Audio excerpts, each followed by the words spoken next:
My name is Annette Bonnet and I work at HLB Man Judd. The employee had been working with us for about 3.5 years.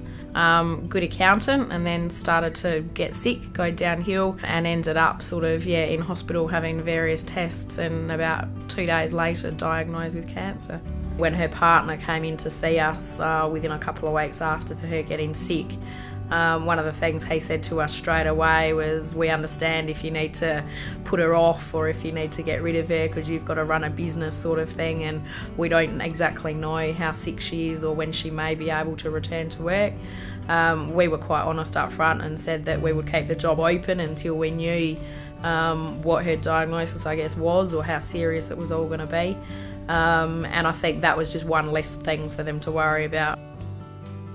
We just talked through what it meant, I guess, for our teams initially and then for the firm as a whole.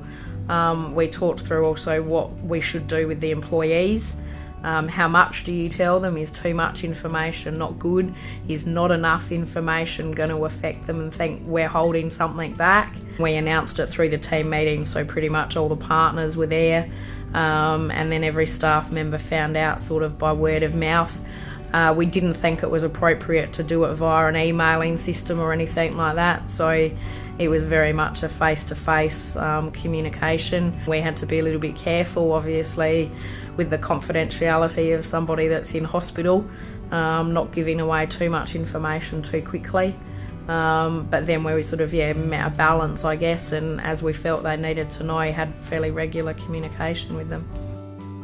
Initially we had communication through her partner, who obviously living at home with her, and then when she was well enough to communicate with us, she would ring in, and then as she got, she came into the office a couple of times to see us, and she was actually the one who put on the table a return to work policy and said that she wanted to come back and had enough of being at home, I guess. So yeah, she instigated the return to work, and then we were more than happy to oblige. From our perspective, we were as keen as her to get her back, obviously not wanting to push things too hard too quickly.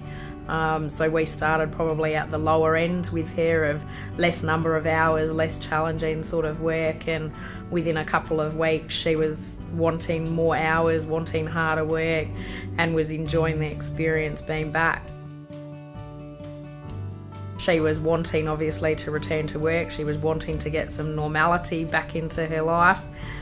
She said that she was sick of seeing hospital people and white robes and being at home on the couch all the time. So for her, the return to work was much more about coming back to a friendly environment where she had people to talk to, didn't have to put up with midday television every day. And she really wanted to get back to an environment, I guess, where she had a support network around her. I guess when you're going through a trauma of finding out that you've got cancer, you don't really need to be worrying about whether you've still got your job there or whether you don't. So we just saw it as one thing that we could take away from their worrying, I guess. They had other things to deal with.